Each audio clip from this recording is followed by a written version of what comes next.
উৎসবে ছুটিতে বাড়ি ফেরার পথে বাসের একটা সাধারণ ঝাঁকুনি। অন্য যাত্রীদের কাছে হয়তো তেমন কিছুই না, মানে ধরুন হয়তো কারো একটু ঘুম ভাঙল বা একটু বিরক্তি লাগল, কিন্তু একজন অন্তঃসত্ত্বা মায়ের জন্য আহ, এই একটা ঝাঁকুনি অনেক বড় বিপদের সংকেত হতে পারে। একদম ঠিক বলেছেন। সাধারণত কোথাও যাওয়ার আগে আমাদের চিন্তা থাকে খুব সাধারণ, মানে ধরুন ব্যাগ গোছানো হলো কিনা, টিকিট ঠিক আছে কিনা। কিন্তু গর্ভাবস্থায় তো এই হিসাবটা আর এত সোজা থাকে না। হ্যাঁ, তখন তো সাধারণ হিসাব নিকাশের বাইরে গিয়ে ভাবতে হয়। উৎসবের এই বিশাল আনন্দযাত্রায় কিছু মানুষের জন্য যে অদৃশ্য কিছু ঝুঁকি লুকিয়ে থাকে, সেটা নিয়ে আসলে খুব একটা কথা হয় না। যাদের পরিবারে নতুন অতিথি আসার অপেক্ষায় আছে, তাদের জন্য এই চিরচেনা উৎসবের যাত্রা হঠাৎ করে একটা আশঙ্কার কারণ হয়ে দাঁড়াতে পারে। কারণ এখানে তো শুধু একজন মানুষের গন্তব্যে পৌঁছানোর বিষয় জড়িত নয়, বরং দুটো প্রাণের নিরাপত্তার প্রশ্ন চলে আসে। সামান্য একটু অসতর্কতা বা বাসে দীর্ঘক্ষণ বসে থাকার ক্লান্তি একজন গর্ভবতী নারীর জন্য শারীরিকভাবে অনেক বড় প্রভাব ফেলতে পারে।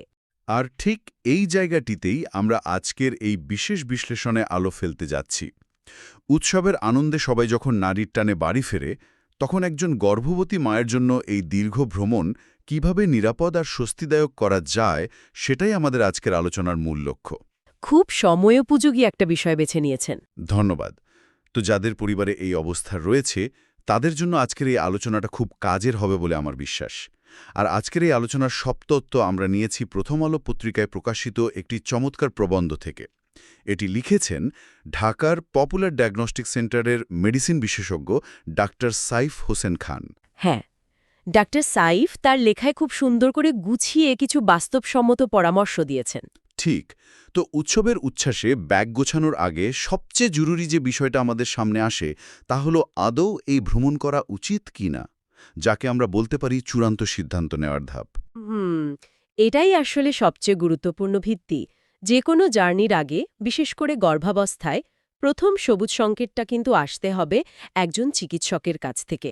ডক্টর সাইফ খুব স্পষ্টভাবে বলেছেন যে ভ্রমণের আগে চিকিৎসকের পরামর্শ নেওয়াটা কোনো ঐচ্ছিক বিষয় না, এটা সম্পূর্ণ বাধ্যতামূলক। মানে চাইলেই হুট করে টিকিট কেটে বাসে ওঠা যাবে না। একদমই না। কারণ বাইরে থেকে সব গর্ভাবস্থাকে একই রকম মনে হলেও ভেতরে শারীরবৃত্তীয় অবস্থা তো প্রতিটি মায়ের ক্ষেত্রে সম্পূর্ণ আলাদা হয়। হ্যাঁ, আর্টিকেলে কিছু সুনির্দিষ্ট ঝুঁকির কথাও বলা হয়েছে, যেমন যাদের আগে থেকেই উচ্চ রক্তচাপ, ডায়াবেটিস, রক্ত স্বল্পতা বা ধরুন পূর্বে গর্ভপাতের ইতিহাস আছে, তাদের জন্য তো সতর্কতা আরও বহুগুণে বাড়িয়ে দিতে হবে। অবশ্যই। আমি যদি একটু শারীরবৃত্তীয় দিক থেকে চিন্তা করি, গর্ভাবস্থায় তো এমনিতেই মায়ের শরীরে রক্তের পরিমাণ অনেক বেড়ে যায়, তাই না? তাহলে যাদের আগে থেকেই হাই প্রেশার বা উচ্চ রক্তচাপ আছে, দীর্ঘ ভ্রমণের ধকল তাদের শরীরে ঠিক কিভাবে প্রভাব ফেলে? খুব চমৎকার একটা পয়েন্ট ধরেছেন। শরীর তো এই সময়টাতে একটা বিশাল পরিবর্তনের মধ্যে দিয়ে যায়। গর্ভাবস্থায় মায়ের শরীরে রক্তের পরিমাণ প্রায় 40 থেকে 50% পর্যন্ত বেড়ে যায়। বাপরে, এতখানি! হ্যাঁ, আর এর মানে হল মায়ের হৃৎপিণ্ডকে এই অতিরিক্ত রক্ত পাম্প করার জন্য স্বাভাবিকের চেয়ে অনেক বেশি পরিশ্রম করতে হয়। তো যাদের আগে থেকেই উচ্চ রক্তচাপ আছে, তাদের রক্তনালীগুলোর ওপর এমনিতেই একটা বাড়তি চাপ থাকে। আচ্ছা, বুঝতে পারছি। এর মধ্যে দীর্ঘ ভ্রমণের ক্লান্তি, রাস্তার যানজট বা ধরুন মানসিক স্ট্রেস, এই সব কিছু মিলে শরীরে কর্টিসল বা স্ট্রেস হরমোনের মাত্রা এক ধাক্কায় বাড়িয়ে দেয়। এই হরমোন রক্তচাপকে মুহূর্তের মধ্যে নিয়ন্ত্রণের বাইরে নিয়ে যেতে পারে, যা থেকে প্রি-এক্লাম্পসিয়ার মতো মারাত্মক জটিলতা দেখার দেওয়ার ঝুঁকি থাকে। ও বাবা, এটা তো বেশ ভয়ের ব্যাপার। আর রক্ত স্বল্পতা বা অ্যানিমিয়ার ক্ষেত্রে বিষয়টা কেমন দাঁড়ায়? কারণ বাসে বা ট্রেনে তো এমনিতেই ভিড়ের কারণে অক্সিজেনের একটা ঘাটতি তৈরি হয়। ঠিক বলেছেন। রক্ত স্বল্পতা মানেই হল রক্তে হিমোগ্লোবিনের অভাব, আর হিমোগ্লোবিনই তো শরীরের কোষে কোষে অক্সিজেন বহন করে নিয়ে যায়। গর্ভাবস্থায় ভ্রূণের বৃদ্ধির জন্য কিন্তু প্রচুর অক্সিজেনের প্রয়োজন হয়। তার মানে এমনিতেই হিমোগ্লোবিন কম, তার উপর বদ্ধ পরিবেশে অক্সিজেনের অভাব। একদম তাই। তখন মস্তিষ্কে এবং গর্ভের শিশুটির কাছে পর্যাপ্ত অক্সিজেন পৌঁছাতে বাধা পায়। এর ফলে মায়ের চরম মাত্রার দুর্বলতা, মাথা ঘোরা বা এমনকি অজ্ঞান হয়ে যাওয়ার মতো ঘটনাও ঘটতে পারে মাঝ রাস্তায়। আর যাদের অতীতে গর্ভপাতের মতো দুঃখজনক অভিজ্ঞতা রয়েছে, তাদের ক্ষেত্রে তো যে কোনো ধরনের শারীরিক ধকল বা ঝাঁকুনি সরাসরি জরায়ুর উপর প্রভাব ফেলতে পারে। তাই চিকিৎসকের সম্পূর্ণ মূল্যায়ন ছাড়া এই ঝুঁকি নেওয়াটা বোকামি। ঠিক। আচ্ছা, ডক্টর সাইফ আরেকটা খুব গুরুত্বপূর্ণ বিষয় উল্লেখ করেছেন, আর তা হল গর্ভাবস্থার সময়কাল নির্বাচন। তিনি বলছেন গর্ভাবস্থার প্রথম 3 মাস এবং শেষের 1 মাস ভ্রমণ একেবারে এড়িয়ে চলা ভালো। এটা খুবই জরুরি একটা সতর্কতা। আর দ্বিতীয় ত্রৈমাসিক মানে চতুর্থ থেকে সপ্তম মাসকে তিনি ভ্রমণের জন্য তুলনামূলকভাবে সবচেয়ে নিরাপদ সময় হিসেবে বলেছেন। আমি এই দ্বিতীয় ত্রৈমাসিককে আসলে একটা ঝড়ের কেন্দ্রস্থলের শান্ত অবস্থার সাথে তুলনা করতে চাই, মানে ইংরেজিতে যাকে বলে আই অফ দ্য স্টর্ম। বাহ, দারুণ একটা উপমা দিয়েছেন তো। শুরুতে একটা ঝড়, শেষে আর একটা ঝড়, আর মাঝখানে কিছুটা স্বস্তির সময়। কিন্তু আমার কৌতূহল হচ্ছে প্রথম 3 মাস শারীরবৃত্তীয় দৃষ্টিকোণ থেকে ঠিক কেন এত বেশি স্পর্শকাতর। আমি যদি একটু অনুমান করি, প্রথম 3 মাসে তো আসলে একটা ভিত তৈরি হয়, তখনও তো ভ্রূণ ঠিকমতো স্থিতিশীল হয় না জরায়ুতে, তাই না? আপনার এই ঝড়ের কেন্দ্রস্থল উপমাটি এবং অনুমান দুটোই একেবারে নিখুঁত। প্রথম 3 মাসে আসলে কোষীয় পর্যায়ে বিশাল কর্মযজ্ঞ চলতে থাকে। এই সময়ে একটা ছোট্ট ভ্রূণ মায়ের জরায়ুর দেয়ালে নিজেকে সবেমাত্র স্থাপন করতে শুরু করে। আচ্ছা। একে চিকিৎসাবিদ্যালয়ের ভাষায় বলা হয় ইমপ্ল্যান্টেশন। একই সাথে গর্ভফুল বা প্লাসেন্টার গঠনও তখনও প্রাথমিক পর্যায়ে থাকে। প্লাসেন্টা হল সেই সংযোগস্থল যার মাধ্যমে মায়ের শরীর থেকে পুষ্টি আর অক্সিজেন শিশুর শরীরে যায়। মানে এটাই লাইফলাইন। হ্যাঁ, আর এই প্রাথমিক পর্যায়ে প্লাসেন্টার সাথে জরায়ুর দেয়ালের সংযোগটা থাকে অত্যন্ত ভঙ্গুর। এই সময়ে রাস্তাঘাটের প্রচণ্ড ঝাঁকুনি বা যে কোনো যান্ত্রিক ধকল জরায়ুতে এক ধরনের মেকানিক্যাল শিয়ার ফোর্স তৈরি করতে পারে। তার মানে ঘর্ষণ তৈরি হয়। ঠিক তাই, যার ফলে এই সূক্ষ্ম সংযোগটা বিচ্ছিন্ন হয়ে যাওয়ার আশঙ্কা থাকে এবং গর্ভপাতের ঝুঁকি থাকে সর্বোচ্চ পর্যায়ে। বুঝতে পারছি। ভিত্তিটা যখন তৈরি হচ্ছে তখন কোনো ধরনের ভূকম্পন বা নড়বড়ে পরিস্থিতি একেবারেই কাম্য না। কিন্তু শেষের 1 মাসের চিত্রটা আবার সম্পূর্ণ ভিন্ন হওয়ার কথা। তখন তো শিশু পুরোপুরি গঠিত হয়ে গেছে। তাহলে শেষের 1 মাসে ভ্রমণের ক্ষেত্রে ঝুঁকিটা ঠিক কোথায়? শেষের দিকের ঝুঁকিটা আসলে গঠনগত নয়, বরং এটা হলো প্রস্তুতির ঝুঁকি। গর্ভাবস্থার শেষ 1 মাসে মায়ের শরীর নিজেকে একটা বিশাল কাজের জন্য প্রস্তুত করতে থাকে, আর তা হলো প্রসব।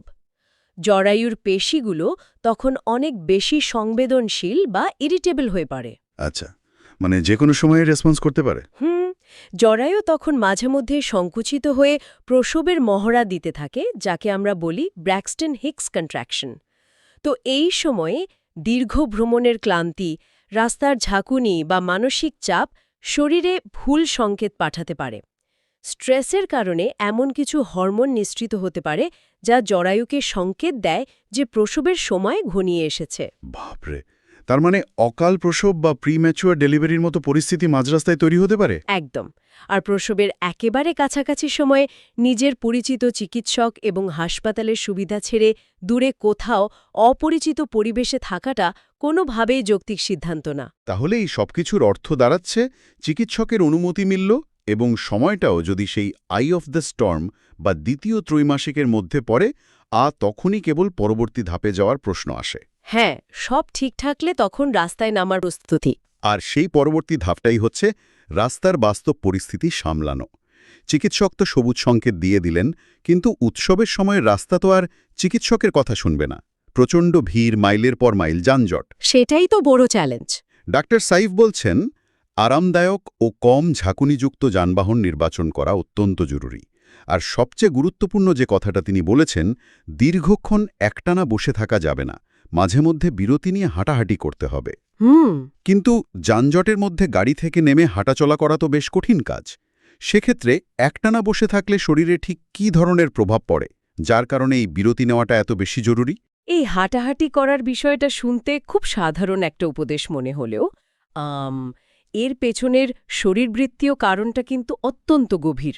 আমরা যদি একটু বড় পরিসরে আর মাধ্যাকর্ষণের দৃষ্টিকোণ থেকে চিন্তা করি, তাহলে বিষয়টা পরিষ্কার হবে। আচ্ছা, মাধ্যাকর্ষণ কিভাবে কাজ করে এখানে? গর্ভাবস্থায় জরায়ুর আকার যখন বড় হতে থাকে, তখন সেটা পেটের ভেতরের অন্যান্য অঙ্গপ্রত্যঙ্গ আর রক্তনালীগুলোর উপর প্রচণ্ড চাপ সৃষ্টি করে। আমাদের তলপেটে ইনফিরিয়র ভেনা ক্যাভা নামের একটা বিশাল শিরা রয়েছে, যা পায়ের দিক থেকে রক্তকে হৃৎপিণ্ডে ফিরিয়ে নিয়ে আসে। বুঝতে পারছি। যখন একজন গর্ভবতী নারী ঘণ্টার পর ঘণ্টা পা ঝুলিয়ে গাড়িতে বসে থাকেন, তখন ওই বড় জরায়ুর চাপে এই শিরাটা সংকুচিত হয়ে যায়। তার মানে রক্ত নিচে নামতে পারে, কিন্তু মাধ্যাকর্ষণ আর ওই জরায়ুর চাপের কারণে সহজে উপরে বা হৃৎপিণ্ডে ফিরে আসতে পারে না। একদম ঠিক ধরেছেন। রক্ত নিচের দিকে জমতে শুরু করে। চিকিৎসা বিজ্ঞানের ভাষায় একে বলা হয় এডিমা, যাকে আমরা সাধারণ ভাষায় বলি পা ফুলে যাওয়া।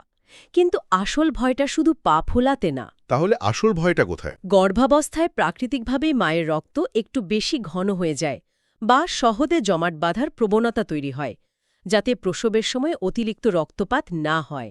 এখন চিন্তা করুন, রক্ত এমনিতেই ঘন, তার ওপর দীর্ঘক্ষণ বসে থাকার কারণে রক্তপ্রবাহ ধীর হয়ে গেছে। ওহ, আচ্ছা, তার মানে রক্ত জমাট বেঁধে যেতে পারে। ঠিক, এই দুয়ের মিলনে পায়ের গভীরে রক্ত জমাট বেঁধে যেতে পারে, যাকে বলা হয় ডিপ ভেইন থ্রম্বোসিস বা ডিভিটি। এই জমাট বাঁধার রক্তপিণ্ড যদি কোনোভাবে ছুটে গিয়ে ফুসফুসে চলে যায়, তবে তা মুহূর্তের মধ্যে মৃত্যুর কারণ হতে পারে। মারাত্মক তো।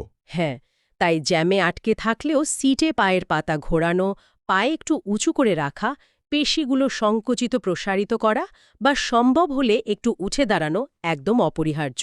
সাধারণ একটু একটানা বসে থাকার পেছনে এত বড় বৈজ্ঞানিক মেকানিজম কাজ করছে, তা হয়তো অনেকেই ভেবে দেখেন না।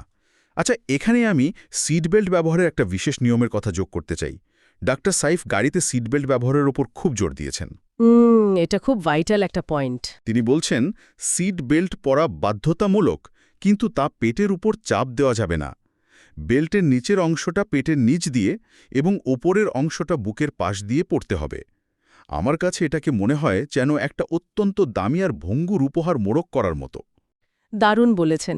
মানে মোড়কটা এমন মজবুত হতে হবে যেন বাইরের আঘাত থেকে সুরক্ষা দেয়, কিন্তু এতটাও আটসাট হওয়া যাবে না যা ভেতরের উপহারটাকেই ভেঙে ফেলে। অনেকেই হয়তো জানেনই না যে সিট বেল্ট পরারও এমন নির্দিষ্ট পজিশন আছে। পেটের উপর দিয়ে সিট বেল্ট গেলে ঠিক কী ধরনের মেকানিক্যাল ক্ষতি হতে পারে?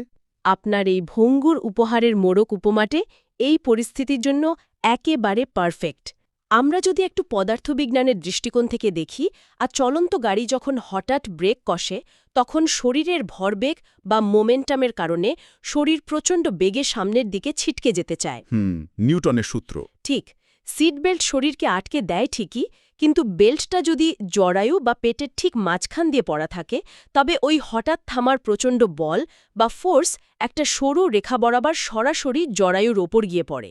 ওহ, তার মানে ওই যে একটু আগে আমরা প্লাসেন্টা বা গর্ভফুলের কথা বলছিলাম। হ্যাঁ, যা জরায়ুর দেয়ালে স্পঞ্জের মতো লেগে থাকে। এই প্রচণ্ড আকস্মিক চাপে সেই প্লাসেন্টা জরায়ুর দেয়াল থেকে আংশিক বা সম্পূর্ণ ছিঁড়ে যেতে পারে। চিকিৎসা বিজ্ঞানের ভাষায় একে প্লাসেন্টাল অ্যাব্রাপশন বলা হয়, যা মা আর শিশু উভয়ের জন্যই অত্যন্ত প্রাণঘাতী। এটা তো সাংঘাতিক ব্যাপার। হ্যাঁ, কিন্তু বেল্টের নিচের অংশটা যদি পেটের নিচে অর্থাৎ পেলভিস বা কোমরের হাড়ের ওপর থাকে, তবে ওই হাড় পুরো ধাক্কাটা সামলে নেয়, জরায়ুর ওপর কোনো চাপই পড়ে না। রাস্তার ঝাঁকুনি, জ্যামের ধকল আর মেকানিক্যাল আঘাত থেকে অনাগত শিশুকে রক্ষা করার বিজ্ঞান তো আমরা খুব ভালোভাবে বুঝলাম। এবার আসা যাক বাইরের অদৃশ্য জীবাণু আর যে কোনো জরুরি পরিস্থিতি থেকে মাকে সুরক্ষিত রাখার কৌশল নিয়ে। এটাও সমানভাবে গুরুত্বপূর্ণ। ডক্টর সাইফের আর্টিকেলে বলা হয়েছে, নিয়মিত খাওয়ার ওষুধ, প্রেসক্রিপশন আর গর্ভাবস্থার মেডিকেল রিপোর্ট ভ্রমণের সময় অবশ্যই সাথে রাখতে হবে। আর যাত্রাপথে বা গন্তব্যের কাছাকাছি কোথায় হাসপাতাল আছে তা আগে থেকেই জেনে রাখতে হবে। হ্যাঁ, এটা তো এক ধরনের পূর্ব প্রস্তুতি। এই মেডিকেল রিপোর্টগুলোর সাথে রাখাকে আমার মনে হয় অনাগত শিশুটির জন্য এক প্রকার পাসপোর্ট আর ভিসা সাথে রাখার মতো। মানে ভিন্ন কোনো দেশে গেলে ইমিগ্রেশন চেকপোস্টে যেমন পরিচয় প্রমাণের জন্য কাগজপত্র লাগে, তেমনি জরুরি কোনো মেডিকেল পরিস্থিতিতে এই রিপোর্টগুলোই কিন্তু শিশু আর মায়ের ভেতরের অবস্থার সবচেয়ে বড় প্রমাণ। খুব সুন্দর একটা তুলনা। এই মেডিকেল ফাইলটা আসলে মায়ের শরীরের ভেতরের মানচিত্রের মতো কাজ করে। ধরুন, যাত্রাপথে কোনো জরুরি পরিস্থিতি তৈরি হলো, আর সম্পূর্ণ নতুন একজন ডাক্তারের কাছে যেতে হলো। তখন তো আগের ইতিহাস জানার সময় থাকে না। একদমই না। তখন সেই ডাক্তারের পক্ষে মায়ের ব্লাড গ্রুপ কি, ডায়াবেটিস আছে কিনা, প্লাসেন্টার অবস্থান কোথায়, এই অতি জরুরি বিষয়গুলো পরীক্ষা করে বের করার মতো সময় বা সুযোগ কোনোটাই থাকে না। তখন ওই ফাইলটাই কাজে দেয়। হ্যাঁ, ওই পাসপোর্ট বা মেডিকেল ফাইলটি তখন ডাক্তারের জন্য সঠিক আর দ্রুত সিদ্ধান্ত নেওয়ার একমাত্র পথপ্রদর্শক হয়ে দাঁড়ায়। এটা সাথে না থাকাটা এক ধরনের বোকামি। আচ্ছা ডক্টর সাইফ, আরেকটা খুব বাস্তবসম্মত বিপদের কথা স্মরণ করিয়ে দিয়েছেন, তা হলো খাবার আর পানীয়। উৎসবের যাত্রায় তো অনেক সময় মানুষের খাবার খেতে দেরি হয় যানজটের কারণে। এটা আমাদের দেশের খুব সাধারণ একটা দৃশ্য। তিনি বলছেন অনিরাপদ খাবার সম্পূর্ণ এড়িয়ে চলতে হবে, পরিষ্কার পানি পান করতে হবে, আর দীর্ঘ সময় না খেয়ে থাকা যাবে না। আমার একটা খটকা লাগছে এখানে। ধরুন সাধারণ অবস্থায় একজন মানুষ জ্যামে আটকে থাকলে হয়তো ৪-৫ ঘন্টা কিছু না খেয়ে দিব্যি কাটিয়ে দিতে পারে। হ্যাঁ, বড় জোর একটু মেজাজ খিটখিটে হবে বা পেটে শব্দ হবে। ঠিক, কিন্তু একজন গর্ভবতী মায়ের দীর্ঘক্ষণ না খেয়ে থাকার মাঝে মূল পার্থক্যটা কোথায়? এটা কেন এত বিপজ্জনক পর্যায়ে চলে যায়? এটা খুবই যৌক্তিক একটা প্রশ্ন। একজন সাধারণ মানুষের খালি পেটে থাকা আর একজন অন্তঃসত্ত্বা মায়ের খালি পেটে থাকার মধ্যে আসলে আসমান জমিন তফাত। গর্ভাবস্থায় মায়ের মেটাবলিজম বা বিপাকীয় প্রক্রিয়া সম্পূর্ণ ভিন্ন একটা মাত্রায় চলে। মানে শরীর তখন শুধু মায়ের একার জন্য শক্তি উৎপাদন করে না, তাই তো? একদম তাই। গর্ভের ভ্রূণটি অনেকটা একমুখী কারখানার মতো কাজ করে। সে মায়ের শরীর থেকে অবিরাম পুষ্টি আর গ্লুকোজ টানতে থাকে। মা নিজে খাবার খাচ্ছেন কি খাচ্ছেন না তার ওপর ভ্রূণের কোনো নিয়ন্ত্রণ নেই। তার মানে কারখানায় বাইরে থেকে কাঁচামাল সরবরাহ বন্ধ হয়ে গেলেও ভেতরের মেশিন চলতে থাকে আর জমানো সম্পদ শেষ করতে থাকে। একদম পারফেক্ট উপমা। যখন দীর্ঘক্ষণ খাবার খাওয়া হয় না তখন গর্ভবতী মায়ের রক্তে শর্করার মাত্রা বা ব্লাড সুগার খুব দ্রুত নিচে নেমে যায়। সাধারণ মানুষের ক্ষেত্রে শরীর হয়তো লিভারে জমানো গ্লাইকোজেন পুড়িয়ে পরিস্থিতি কিছুটা সামলে নেয়। কিন্তু গর্ভাবস্থায় তো সেই সুযোগ নেই। না, কারণ ভ্রূণ তো ক্রমাগত গ্লুকোজ নিয়েই যাচ্ছে। তাই এই দ্রুত সুগার কমে যাওয়াটা হাইপোগ্লাইসেমিয়া তৈরি করে, যার ফলে প্রচণ্ড মাথা ঘোরা, চোখে অন্ধকার দেখা, বমি বমি ভাব, শরীর হঠাৎ ঠান্ডা হয়ে যাওয়া আর চরম মাত্রার দুর্বলতা দেখা দেয়। চলন্ত বাসে বা ভিড়ের মধ্যে হঠাৎ করে একজন মায়ের এই অবস্থায় জ্ঞান হারানোটা তো অনেক বড় বিপদের কারণ হতে পারে। ঠিক তাই। ব্যাগে সবসময় শুকনো ও পুষ্টিকর খাবার যেমন ধরুন বাদাম, খেজুর, ফল বা ঘরে তৈরি হালকা নাশতা রাখা আর অল্প অল্প করে কিছুক্ষণ পরপর খেতে থাকাটা অত্যন্ত জরুরি। আর বাইরের খোলা খাবার বা অনিরাপদ পানি পানের তো প্রশ্নই ওঠে না। আমি যদি ইমিউন সিস্টেমের দিক থেকে চিন্তা করি, গর্ভাবস্থায় তো মায়ের রোগ প্রতিরোধ ক্ষমতাও কিছুটা পরিবর্তিত অবস্থায় থাকে। খুব সেন্সিটিভ একটা অবস্থায় থাকে। এর পেছনের কারণটা কি এমন যে শরীর তার ভেতরের নতুন প্রাণকে বাইরের বা অপরিচিত কিছু ভেবে যেন আক্রমণ করে না বসে? আপনি বিজ্ঞানের একটা অত্যন্ত চমকপ্রদ বিষয় খুব সহজেই ধরে ফেলেছেন। ঠিক তাই। অনাগত শিশুর ডিএনএর অর্ধেক তো আসে বাবার কাছ থেকে, যা মায়ের শরীরের জন্য জেনেটিকভাবে সম্পূর্ণ অপরিচিত। আচ্ছা।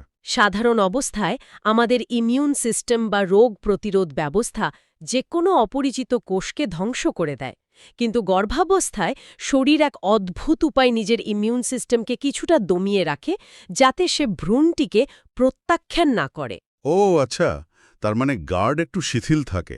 হ্যাঁ, এই ইমিউনোসাপ্রেসড বা রোগ প্রতিরোধ ক্ষমতা কমে যাওয়ার কারণে বাইরের ব্যাকটেরিয়া বা ভাইরাস খুব সহজেই মাকে আক্রমণ করতে পারে। যে রাস্তার পাশের খোলা খাবার খেয়ে একজন সাধারণ মানুষের হয়তো কেবল সামান্য পেট ব্যথা হতো, আর সেই একই খাবার একজন গর্ভবতী মায়ের শরীরে টাইফয়েড, জন্ডিস বা মারাত্মক ডায়রিয়া তৈরি করতে পারে। যা থেকে ডিহাইড্রেশন হয়ে গর্ভপাতের ঝুঁকিও তৈরি হতে পারে। একদম। এই কারণে কি ডক্টর সাইফ মাস্ক পরার উপর এত বেশি জোর দিয়েছেন? কারণ শ্বাসতন্ত্রের সংক্রমণও তো এই সময় সহজে ছড়াতে পারে, তাই না? ঠিক ধরেছেন।